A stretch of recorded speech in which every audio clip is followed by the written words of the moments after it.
그들 중에 있는 가증한 것과 목상과 은근과 우상을 보았느니라. 이런 제목으로 하나님 말씀을 신명기를 강의하도록 하겠습니다. 목석과 은금과 우상을 보았느니라. 모압 언약을 세우시면서 하나님께서는 그 언약의 당사자에 대해서 말씀을 하고 계십니다. 우리가 그 의미를 올바로 이해해야 하는 이유는 그 언약의 당사자 안에 모든 시대의 하나님의 백성들, 즉 우리들까지 모두 포함되기 때문입니다.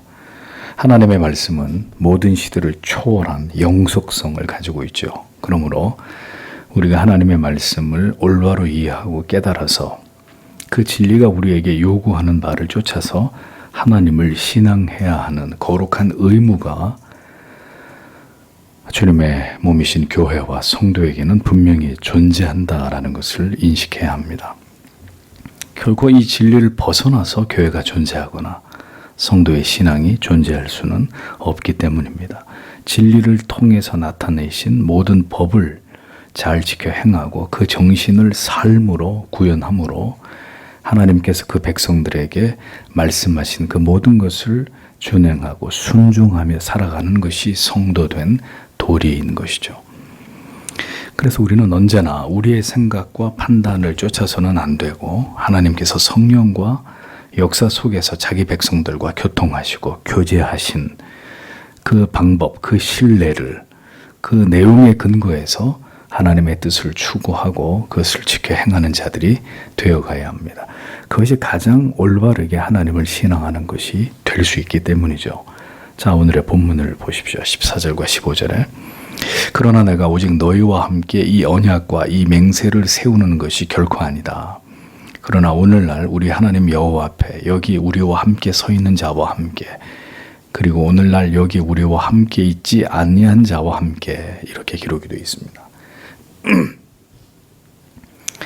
자, 그러니까 하나님께서는 이스라엘 백성들과 이 언약을 갱신하시면서 그들과 맺으시는 이 언약이 비단 당시의 이스라엘 백성들에게만 맺으시는 그런 언약이 아니라는 것을 밝히고 계십니다. 지금 이 자리에서 하나님과 언약을 맺는 자들뿐만 아니라 이 자리에 함께 있지 않은, 다시 말하면 후대, 앞으로 태어나게 될 이스라엘의 모든 자손들에게까지 그들에게까지 하나님, 그들 모두와 함께 하나님이 언약을 맺으시는 것이다. 이렇게 강조하고 계시는 거죠.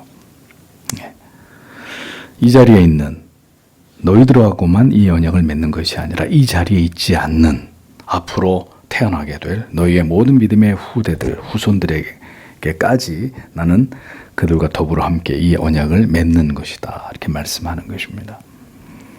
이게 무슨 뜻일까요? 믿음의 선진들과 하나님과 맺으신 이 언약, 하나님과 우리의 믿음의 조상들과 써내려간 그 모든 역사는 그 시대에만 국한되는 것이 아니라는 것입니다. 과거는 현재와 결코 분리되어 있지 않습니다. 이스라엘 백성들에게 하나님을 계시하신 그 모든 말씀은 여전히 모든 시대에 하나님의 백성들에게 주시는 하나님의 말씀입니다. 하나님이 어떤 것은 패했고 어떤 것은 성취됐다고 말씀하신 부분이 아니라면 그것은 영속성을 갖는 지속되고 있는 분명한 하나님의 말씀이라는 거죠. 교회 역사 속에서 일어났던 모든 일들, 하나님의 섭리와 통치와 그 역사의 결과물들 역시 마찬가지입니다. 그것이 그 시대에만 제한된 일들이 아니라 오늘에 이르기까지 우리의 신앙에 지대한 영향을 미치는 신앙의 정신, 신앙의 원리, 신앙의 원칙이 아닐 수 없다는 것입니다. 그 일들을 왜 일어나게 하셨냐 이거죠. 우리는 우연을 믿지 않잖아요. 모든 것이 하나님의 필연 속에 교회와 성도 안에서 역사 속에서 하나님이 어떤 일들을 행하셨고 그 일들을 집행하셨다면 그리고 어떤 역사가 일어나게 하셨다면 그 모든 것 속에 담겨있는 교훈을 모든 후대가 그것을 받아야 되는, 그것을 새기면서 그것을 우리가 기리고 그 정신을 따라가야 한다는 것입니다. 그러니까 하나님의 모든 말씀과 자기 백성들 안에서 행하신 모든 교훈들은 모든 역사 속에서 우리가 분명히 새겨야 될 그런 교훈들이다라는 생각을 분명히 가지고 있어야 합니다. 그런데 이 시대의 교회와 교인들은, 많은 그리스도인들은 어떤 생각을 하죠? 구시대의 유물들은 다 버려야 된다, 이런 얘기를 합니다. 캐캐묵은 옛날에 무슨 뭐 교리니 뭐 그 옛날에 교회가 했던 그런 것들은 싹 다 폐기 처분하고, 사도신경도 그건 뭐 이 시대에 그 뭐 반복적으로 그런 걸 예배 시간에 하는 게 무슨 의미가 있냐. 그 사도신경도 예배 순서 안에서 빼버리고, 다 빼고 아주 간소하게 간략하게. 이제는 시대가 바뀌었기 때문에 모든 것들이 더 좀 이렇게 시대의 흐름에 맞게 바꾸어가야 된다는 주장들을 하죠. 굉장히 위험한 생각들이고, 진리가 우리에게 가르치는 것에 반한 생각들이 아닐 수 없습니다. 우리는 이 모든 일들을 통해서 하나님의 뜻을 분별하고 배워야 하는 것이죠. 그 모든 지식이 하나님을 신앙하는 우리들의 삶의 중요한 원리이고 준칙이라는 것을 깨닫고 그것에 복종하는, 순종하는 삶을 살아가야 합니다. 그러니까 모든 역사 속에서 존재했던 교회들과 성도들은 하나님의 뜻을 이 땅에서 받들었던 자들이잖아요. 다른 건 다 차지하고, 교회와 성도가 왜 존재하느냐? 하나님이 우리에게 말씀하신 그 계시를 지키기 위해서 존재하는 거잖아요. 하나님 우리에게 주신 계시, 그 진리의 1.1획도 우리가 더하거나 빼지 않고 그 하나님의 뜻을 이 땅 가운데서 구현하고 실천하고, 그것을 통해 그것을 우리에게 주신 하나님께 영광을 돌리는, 그래서 우리가 존재하는 것이란 말입니다. 그들이 어떻게 하나님을 신앙하고 믿음을 지켰는지에 대한 문제는 고스란히 후대에게 귀감이 되든지 부끄러움이 되는 것입니다. 모든 역사 속에 교회가 존재하고 성도가 존재한단 말이죠. 우리가 역사 속에 과거에 위대한 우리에게 신앙적 유산을 물려준 교회들의 역사를 지금 와서 우리가 보고 배우고 교훈으로 삼듯이, 역사 속에 존재했던 교회들과 성도들은 그들이 어떻게 하나님을 신앙하고 믿었는지에 대한 문제는 역사에 그대로 남아요. 그리고 고스란히 후대에게 그것이 거울처럼 그들에게 비춰질 터인데, 우리가 오늘 어떻게 하나님을 신앙했느냐의 문제가 그들에게 굉장히 신앙에 중요한 귀감이 될 수도 있고 굉장히 부끄러운 모습이 될 수도 있다는 거죠. 이를테면 한국이 신사참배를 가결하고 절대 다수의 교회가 그것을 부끄러움 없이 우상숭배라고 생각하지 않고 그 죄를 지었듯이, 그래서 그것이 그들의 그 행위와 결정이 우리에게 중요한 교훈이 되듯이, 오늘 지금의 이 시대의 교회들이, 특별히 한국 교회가 어떤 결정을 내린다면 이것이 50년 뒤에 100년 뒤에 우리의 후대들이 우리가 내린 결정을 통해서 분명히 어떤 교훈을 삼게 된단 말입니다. 그러니까 정말 중요한 거예요. 역사를 써내려간다는 것은. 역사는 사라지고 마는 것이 아니라 그 뒤를 따르는 자들에게 큰 교훈이 됩니다. 그들이 어떻게 하나님의 뜻을 분별하였으며 하나님 앞에서 어떤 선택을 내렸고 그 결과는 무엇이었는지 역사는 그것을 정확하게 말해주거든요. 그러므로 모든 시대에 존재했던 그리스도인들은 우리에게 보여주신 그 성경의 진리 속에서, 그리고 유구한 교회의 역사 속에서 교회들을 통해서 내리신 가장 올바른 결정들을 참고해서 오늘의 우리가 걸어가야 될 신앙의 좌표를 설정하고 정확히 그 길을 걸어가려고 하는, 그렇게 하나님을 신앙하려고 하는 자들이 되어야 한다라는 것입니다. 가장 위험한 길은 아직 누구도 가보지 않은 길을 가려고 하는 거예요. 이것이 세상에서는 파이오니아십, 뭐 개척자 정신, 모험적인 어떤 그런 대단히 칭송받을 수 있고 또 갈채를 받을 수 있는 그런 정신일 수 있습니다. 근데 신앙 안에서는 굉장히 불필요한, 절대로 품어서는 안 될 생각이 이런 생각들이에요.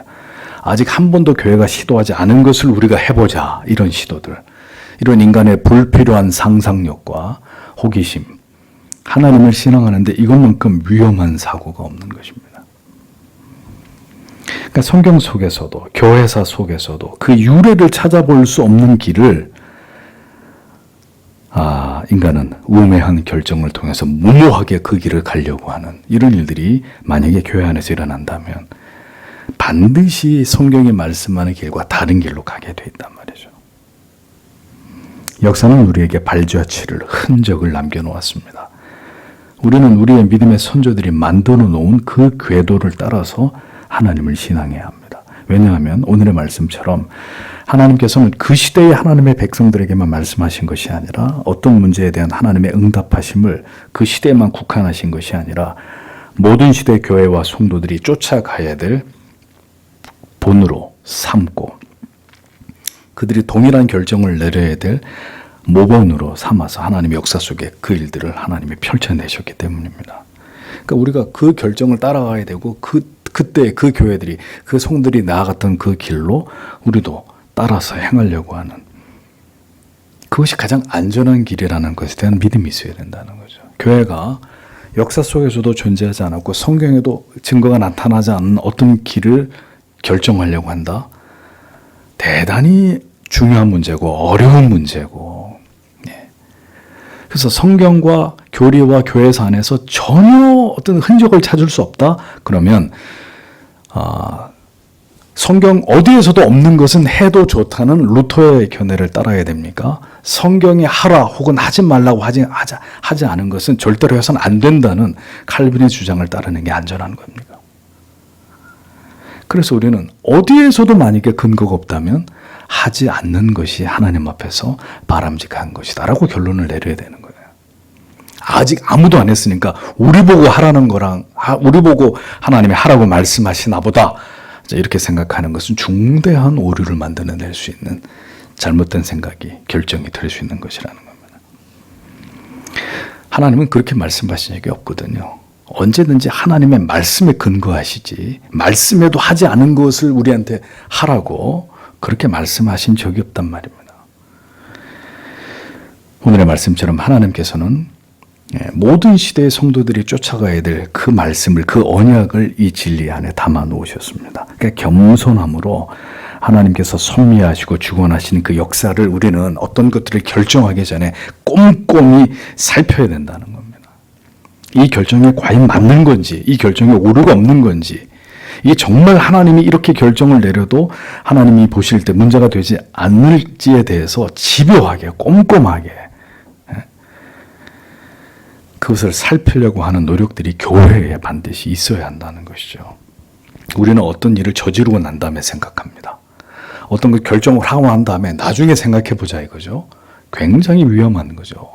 근거가 없으면 하지 말아야 되는 거예요. 하지 않는 게 하나님의 뜻이에요. 그래서 성경에 기록된 모든 진리들을 역사들을 소상히 들여다보아야 합니다. 그 모든 역사들은 우리에게 모두 중요한 교훈을 메시지를 담고 있기 때문이죠. 그 역사의 기록 속에서 우리는 하나님의 정밀한 뜻을 발견해 나아가야 하고 그 길을 따라서 하나님을 신앙해야 될 거룩한 의무가 있다는 것입니다.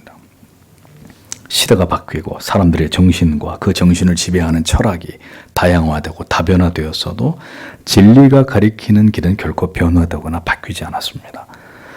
성경의 역사는 그것이 기록된 시대뿐만 아니라 모든 시대를 초월해서 적용이 됩니다. 성경에서 비롯된 정교한 교리 역시 그 시대만을 위해서 만들어진 것이 아니라 모든 시대의 후대들을 위해서 만들어지는 것입니다. 내 선조의 지게표를 함부로 옮기지 마라 말씀하셨잖아요. 그러므로 우리는 성경이 말씀하고 있는 그 모든 원리와 정신을 쫓아서 하나님을 올바로 신앙해야 될 필요가 있습니다. 그러니까 그런 마음이 생겨서 그렇게 하나님의 말씀을 따라가려고 하는 사람들은 진정한 그리스도인이고 이것을 진리가 말할 때 그것에 대한 끊임없는 반감이 일어나는 거예요. 아니 왜 지금 어떤 시대인데 지금 상황이 어떤데 그런 걸 지켜야 되냐고. 끊임없는 이 하나님이 세우신 모든 것들에 대해서 원리와 기준에 대해서 끊임없는 반감이 일어난다 내 안에서. 이게 우리 안에서 강력한 죄성이 우리 안에서 발동하고 있다는 증거인 거예요. 성령의 은혜로 우리가 정말 진리와 우리의 영혼의 결이 같은 방향을 향하게 되면 늘 그 하나님의 말씀을 쫓아가고 그것을 깨닫고 그것을 지켜서 하나님을 영화롭게 하려고 하는 쪽으로 성도의 마음의 영혼의 결이 고정되게 되어 있단 말입니다. 그래서 이렇게 되어져 가는 것이 굉장히 중요한 것입니다. 그렇게 되어져 가는 것을 가장 방해하고 회방하는 것이 시대의 정신이라고요. 시대의 정신은 정확히 어디에 세팅이 되어 있습니까? 인간에게 세팅이 되어 있다. 인간에게 최적화되어 있단 말입니다. 그래 교회가 이 시대의 정신을 하나님의 말씀으로 이겨내지 못하면 시대의 정신이 교회 안으로 들어와요. 그걸 뭐라고 얘기해요? 교회의 세속화라고 얘기하는 거죠. 근데 교회가 영적으로 깨어있고 하나님의 말씀 진리를 수호하려고 하는 그런 분명한 기준과 중심이 있고 그것을 위해 늘 성령의 도움을 구하는 교회라면 철저하게 그런 것들을 배척하고 그런 것들 속에서 신앙의 순수함을 분리해내면서 하나님이 원하시는 것을 향해 나아가려고 한단 말이에요. 그러니까 그런 성도님들이 많으면 그 교회는 그 순수성을 잘 지켜나갈 수 있는 교회가 되는 것이고 그런 성도님들의 수가 점점 줄어들고 그냥 좋은 게 좋은 거고 좀 우리를 편하게 해주세요. 우리를 좀 위해 주세요. 그걸 주장하는 성도들이 더 늘어나면 그 교회는 더 이상 교회가 지켜야 될 거룩성을 잃어버리고야 마는 그런 교회가 되는 것입니다. 그런 결과를 맞게 되는 것이죠. 역사를 통해서 우리에게 말씀하고 계시는 교훈을 남겨주신 하나님과 하나님의 말씀을 통해서 우리는 그럼 무엇을 깨달아야 하는 것이냐 16절과 17절을 보겠습니다. 왜냐하면 우리가 애굽 땅에서 머물렀던 것과 너희가 지나간 나라들 가운데를 우리가 지나간 것을 너희가 알기 때문이다. 그리고 너희가 그들 중에 있는 그들의 혐오스러운 것들과 목석과 은금으로 된 그들의 우상들을 보았다. 자, 직역을 하면 이렇게 기록이 됩니다. 자, 이스라엘은 가나안에 오기 전에 어느 나라를 경험했어요? 애굽을 경험한 민족입니다.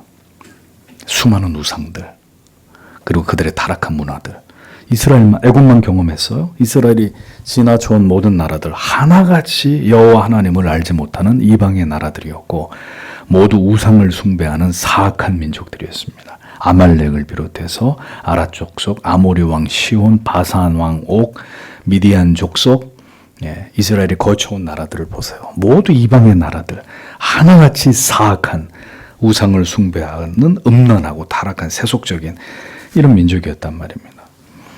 이스라엘은 그런데 그런 나라들을 거쳐오면서 정규 훈련을 받은 정예 군사도 없이 매 순간 그들과 맞서야 됐습니다. 하나님만 의지하고 하나님이 그들과 함께 하셨기 때문에 그런 막강한 강력한 나라들도 어떻게 했어요? 다 하나님이 무찌르고 연승을 거두면서 여기까지 오게 하셨단 말입니다.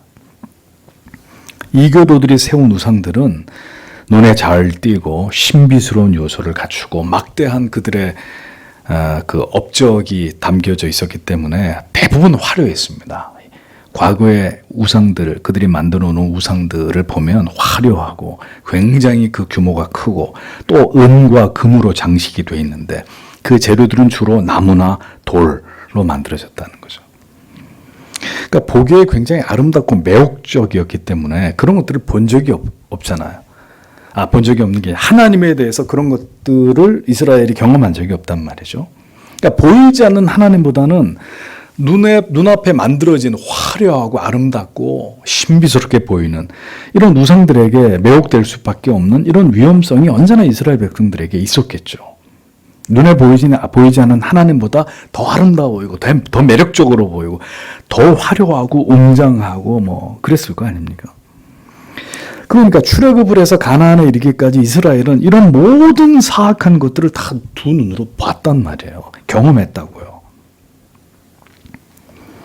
하나님이 말씀하시는 거예요. 이스라엘 백성들 너희가 지금까지 거쳐온 나라들을 보라 이겁니다. 그들이 숭배한 우상을 너희들은 알지 않느냐, 보지 않았느냐. 여호와 하나님을 알지 못하는 나라들의 우상과 우상을 숭배한 일, 그들의 그 가증한 일, 비도덕적이고 비윤리적인 그들의 모든 타락한 추악한 삶을 보고 그것을 경험했단 말입니다. 그 모든 것들을 경험함으로 인해서 이스라엘 백성들이 더욱 하나님과 그들 사이에 맺은 이 언약이 여호와 하나님이라는 신과 그들이 믿는 그런 잡신이 아니라 여호와 하나님이라는 유일신과 그들이 맺은 언약이 얼마나 귀하고 그리고 그들에게 이게 얼마나 중요한 것인지를 하나님이 깊이 깨닫게 하시는 수단으로 그 모든 걸 경험하게 했다는 거예요. 이스라엘 백성들에게. 잡신들, 우상을 숭배하고 그들의 이교도들의 그 음란하고 추악한 삶을 지나치면서 그들을 경험하면서 다 두 눈 똑똑히 뜨고 그걸 보게 하셨다는 거예요. 왜 그렇게 하셨냐 이거죠. 왜? 모세는 이 모든 것들을 회상시키면서 이방 나라들의 모든 우상은 헛된 것이고 단지 쇳덩어리고 나무 토막이고 돌덩어리고 그런 것들에 지나지 않는 것이다. 너희의 여호와 하나님과 비교 자체가 되지 않는 그런 허접하고 헛되고 헛된 그런 것들에 지나지 않은 것이다. 그 이야기를 하는 것입니다. 성도 여러분, 신자가 이 세상을 지나가는 동안에 우리가 좋은 것만 보나요? 아니죠. 추악하고 온갖 추악하고 더럽고 한편으로는 또 치명적인 유혹을 가진 것들을 세상으로부터 경험하게 됩니다. 우리가 가장 추악하고 더러운 것과 가장 유혹적인 것들을 그리스도인이 이 세상을 지나가는 동안에 경험하게 된다고요. 그것만인가요? 영적으로도 우리는 끊임없는 도전을 받죠. 성경의 정통한 진리에서부터 벗어난 사이비 이단들, 반성경적이고 비교리적인 불건전한 신앙의 모습과 신앙의 내용들까지 접하게 됩니다. 여기 오신 분들 가운데는 과거에 그런 것들을 경험하신 분들이 대다수 있잖아요. 그런데 고린도 교회를 향해서 바울이 고린도전서 11장 19절에 제가 지난주에 설교한 내용입니다. 뭐라고 얘기하죠? 너희 중에 편당이 있어야 너희 중에 옳다 인정함을 받는 자들이 나타나게 되리라 이렇게 되어 있죠. 이 말씀처럼 결국 그랬던 것을 사악하고 미련한 가치들을 진리가 아닌 것들을 쫓아가고 그것을 고집하는 자들이 있어야 결국 바른 진리와 신앙을 쫓아가는 자들이 그 정체가 더 분명해지고 결국 그들이 옳았다는 사실이 백일천하에 밝혀지게 되듯이 이 땅에 세우신 하나님의 교회가 걸어온 모든 역사를 살펴볼 때 이단과 사악한 거짓 교리를 주장하면서 불건전한 신앙의 모습을 유포하고 그것을 유행처럼 만들어서 많은 자들이 그것을 따라가게 만들었던 어떤 신앙의 형태들을 보면서 우리는 하나님께서 말씀하신 이 진리가 얼마나 중요한지를 깨닫게 되는 거예요. 우리가 그 과거에 그것들 다 경험하고 여기까지 왔기 때문에 지금 우리가 붙들고 가려고 하는 이 길이, 이 신앙의 내용이 우리가 그걸 다 지키지 못해서 그렇지 우리에게 전달되고 가르쳐주고 우리에게 말씀하고 있는 이 말씀이 이 정리하고 정확한 하나님의 말씀이 얼마나 귀한지를 알게 되는 거예요. 비로소 우리가 그 과거가 있었기 때문에 이스라엘 백성들이 애굽부터 시작해서 가나안에 들어오는 과정에서 경험한 그 이방 나라들의 추악한 것들을 그들이 다 보고 여기까지 왔기 때문에 그들이 하나님과 맺은 이 언약, 그 언약의 갱신, 하나님과의 관계 이것을 귀하게 여기도록 하심이 하나님의 뜻이듯이 그것이란 말입니다. 저 역시 부교육자로 교회를 섬기는 동안에 좋은 것도 물론 배웠겠죠. 하지만 왜 교회가 이럴 수밖에 없는지에 대한 많은 의문과 분노와 이런 것들, 어떤 좌절과 이런 것들을 맛보면서 제 젊은 시절에 목회자의 어떤 길을 걸었거든요. 제가 개척하기 전까지.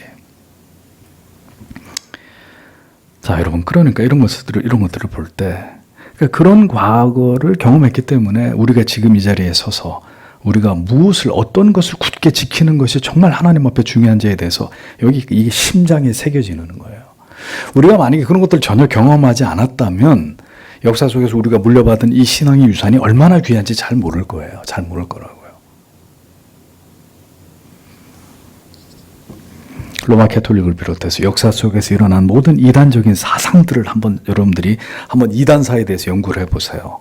기독교 역사를 공부하시면서 여전히 성경의 진리에서 또 벗어난 채로 영혼들을 미혹하고 유린하고 있는 기독교의 정통 교리를 무시하고 새로운 형태의 패러다임을 만들어가고 있는 많은 교회들, 많은 사람들을 그래서 올바른 진리로부터 멀어지게 하고 있는 탈신학과 탈교리에 표류하고 있는 교회와 오늘의 교인들의 모습을 보시라 이겁니다.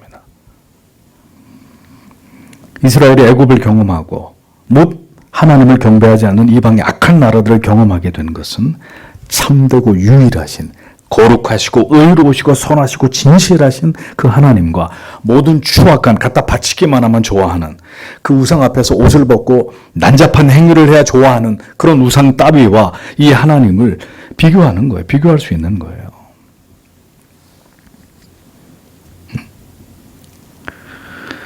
그래서 신뢰할 유일한 대상과 결코 신뢰할 만한 대상이 되지 못하는 세상의 온갖 악한 것들과 하나님께서 그 극명한 차이를 자기 백성들이 맛보아 알기를 원하셨던 것입니다.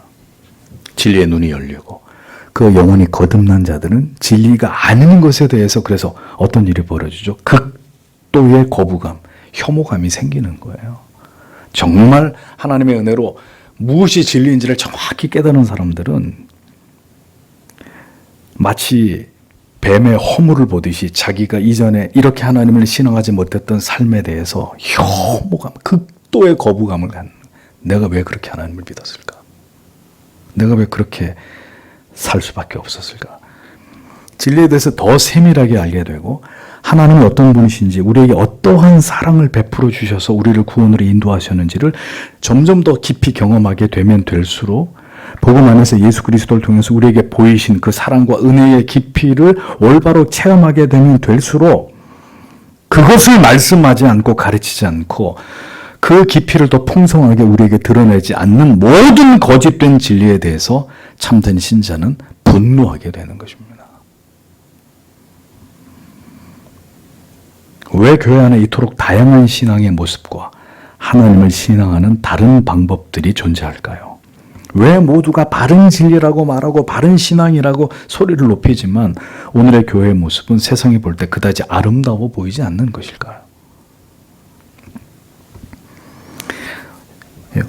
오늘까지 우리가 살아오면서 우리가 경험한 바를 하나씩 여러분 돌아보십시오. 그 가운데 세상에서 우리가 경험한 바는 제외하고라도 우리가 예수를 믿고 교회를 다니면서 우리가 경험한 모든 신앙이라고 생각했던 그것들의 내용과 그 모습들을 회상해 보십시오. 우리가 과거에 어떻게 믿었었나?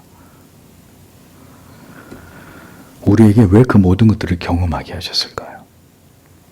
왜 그러한 애굽과 물론 하나님의 섭리 가운데 그것을 경험하고 바른 믿음으로 오신 분이 있고 태어날 때부터 그런 믿음으로 자라신 분도 있고 그럼 왜 하나님 그렇게 하셨는지 알 수 없죠. 하나님의 섭리 가운데 제일 좋은 건 어렸을 때 태어나서부터 그런 바른 믿음으로 성장하면 그게 제일 좋은 거겠지만 우리의 이 나라 한국교회의 현실과 여건상 그렇게 되는 경우가 많지 않잖아요. 그럼 우리가 필연적으로 그런 것들을 다 경험할 수밖에 없었다고요. 그럼 왜 그렇게 하셨겠냐는 거죠. 왜 그러한 애굽과 애굽의 우상들, 가나안에 이르기까지 이스라엘이 겪어야 했던 사악한 나라들의 모든 경험들이 왜 이스라엘에게 필요했을까요? 결국은 하나님께서 우리에게 주신 수백 년의 역사를 통해 검증되고 이것이 참된 진리임이 성경을 통해 교리를 통해 증명되고 입증된 바대로 그 신앙의 올바름을 우리로 하여금 정확히 깨달아 알게 하시기 위함이라는 거죠. 기독교의 신앙 안에 존재하는 수많은 이단적 요소들, 미신적 요소들, 우리는 모두 그 안에서 그것을 신앙으로 여기면서 살아왔고 믿어왔다고요. 그런데 정확한 진리의 빛이 쫙 영혼에 비추어지니까 그 어두움들이 다 이렇게 드러나는 거잖아요, 정체가. 어떤 성도님에게 며칠 전에 문자를 받았어요. 자기는 죄인이 아니라고 생각했고, 죄를 가볍게 생각하고, 그 죄 문제는 다 해결된 거지 그렇게 생각했는데, 말씀을 보고 듣고 깨닫고 묵상하는 가운데 정말 자기의 그 죄의 실체를 보면서 얼마나 많은 눈물을 흘리는지 모른다고 이런 문자를 저에게 보내주셨어요. 다 드러나는 거죠. 빛 앞에 서니까. 결국은 하나님께서 우리에게 주신 수백 년의 역사를 통해서 검증된 것들, 그 신앙의 올바름, 그걸 우리에게 깨달아 알게 하기 위해서 그렇지 못했던 그릇된 것들, 온갖 미신적인 것들, 이단적인 것들, 그런 것들을 우리가 신앙이라고 붙들고 살아왔었구나 깨닫게 하시는 거예요. 그리고 여전히 그런 것들에 매여 있는 영혼들에 대해서 한없는 긍휼히 여기는 마음을 가지고 그들에게 무엇이 진리인지를 전하지 않을 수 없도록 만드는 이런 마음을 이런 심장을 우리에게 주시는 거죠. 하나님께서 우리의 무지의 눈꺼풀을 벗겨내셨을 때 우리는 비로소 깨닫게 됐습니다. 근데 겸손해야 돼요. 그걸 깨달았으면. 왜? 우리도 과거에 그랬으니까. 우리도 무지해서 그냥 그렇게 믿는 게 다인 줄 알고 그게 하나님 예수님 신앙하는 건 줄 알고 우리도 그렇게 살았던 사람들이잖아요. 주의 은혜로 거기서 건져내 주신 것 뿐이죠. 우리가 잘나서 그걸 발견한 게 아니라.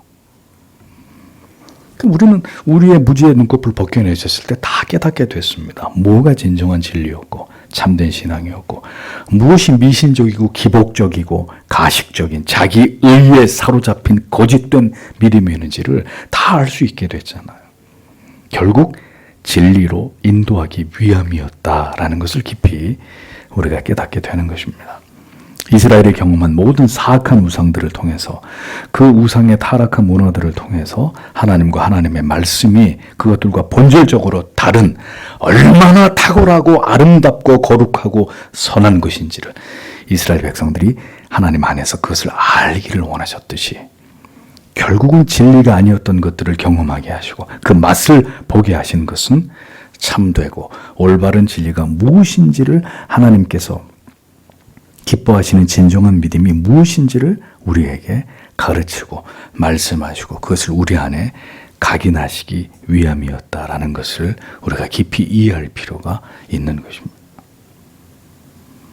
가톨릭이 성경의 진리를 벗어나서 점점 왜곡된 타락의 길로 걸어갈 때 교회가 개혁되어야 한다는 것을, 다시 성경으로 돌아가야 한다는 것을 깨달았던 개혁가들이 이미 역사 속에 빛나는 별들처럼 그렇게 존재했었단 말입니다. 존 위클리프나 얀 후스나 기롤라모 사보나롤라 같은 이런 인물들이 중세에 있었다고요. 이미 그들의 마음은 성경의 진리에서 점점 벗어나서 어두움의 길로 향하는 교회의 그 부패한 권위들을 용인할 수 없었다는 것입니다.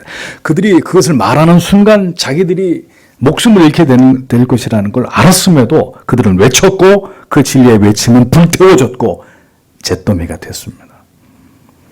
그러나 역사 속에서 진리를 행해 분연히 일어나 외쳤던 그 외침이 결국은 교회의 개혁의 길을 열어서 다시 부패한 교회로 하여금 성경으로 돌이키게 하는 하나님의 위대한 역사를 이루는 그런 계기가 되었듯이 우리는 다시 이 어두움으로 채워져가는 시대에 우리가 지금 경험하고 있는 이 모든 혼란과 혼돈 속에서 어디로 가야 될까요? 우리의 마음이. 이스라엘 백성들에게 그 모든 과거를 경험하게 하신 이유가 바로 너희에게 이 언약을 맺으시는 여호와 하나님의 그 마음을, 그 뜻을 너희에게 알게 하기 위함이라고 성경이 말씀하듯이, 자, 우리는 어디로 가야 돼요, 이제? 이 어둠 속에서. 빛으로 가야 되는 거예요, 빛으로.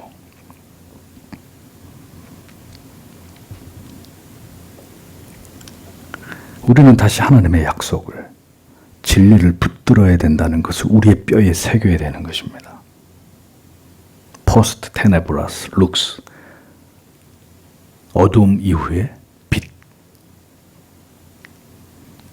어둠이 짙으면 더욱 빛의 위력이 강력해지듯이 이 모든 타락과 부패 속에서 우리는 다시 우리에게 주신 하나님의 선명하신 뜻을, 하나님을 올바로 신앙하는 그 길을 걸어가는 자들이 되어야 합니다. 낡은 깃발이지만 다시 진리의 깃발을 들어서 그 방향을 가리키면서 우리에게 주신 하나님의 위대하신 약속을 소리 높여 외치는 사명을 우리가 이 시대 속에 받은 것입니다. 이 시대에 존재하는 거룩한 교회와 하나님의 구별된 성도들이 그것을 위해서 지금 존재하는 거라고요. 우리가 먹고 살기 위해서 지금 사는 게 아니라 이 어두워져가는 시대 속에 다시 그때 그랬듯이 이 진리의 깃발을 지켜들고 꿋꿋이 서서 여기에 진리가 있어, 여기에 예수 그리스도의 복음이 있어, 당신들이 살 길이 바로 여기에 있어, 이 이야기를 하기 위해서 우리가 지금 살아가고 있는 것입니다. 하나님께서 이스라엘 백성들에게 주신 이 언약은 오늘날 하나님 앞에 선 우리와 함께, 하나님 앞에 선 우리와 함께 선자와 오늘날 우리와 함께 여기 있지 아니한 자에게까지 미치는 불변하는 진리였습니다. 우리는 다시 그 진리를 굳게 붙들고 동일하게 그 가치를 지켜나가야 합니다. 오늘 하나님 앞에 서 있는 우리에게 주신 이 진리를 지금 우리와 함께 이 시대에 서 있지 않은 다음 세대까지 그것을 그들의 손에 쥐어줄 거룩한 사명을 우리가 감당하면서 우리에게 주어진 길을 우리는 오늘도 걸어가는 자들이 되어야 합니다. 모든 가증한 것들을 참 생명이 없는 인간에 의해서 만들어진 모든 사악한 우상들을 보면서 그 그릇된 이념과 철학과 헛된 구호들과 타락한 정신들을 보면서 우리는 불변의 진리를 생각해야 되는 거예요. 변치 않은 하나님의 약속을 바라봐야 되는 것입니다. 무엇인가 끊임없이 세상에 맞추어가고 세상의 기준을 교회가 따라가는 게 아니라 우리는 우리가 걸어가야 하는 하나님이 주신 그 언약을, 그 계명과 그 법도를 쫓아서 하나님을 신앙하고자 하는 참된 그리스도인들이 되어야 하는 것입니다. 최악을 경험하게 하시는 것은 때때로 그리스도인의 삶이 이 땅에서 최악을 경험하게 되는 순간이 있어요.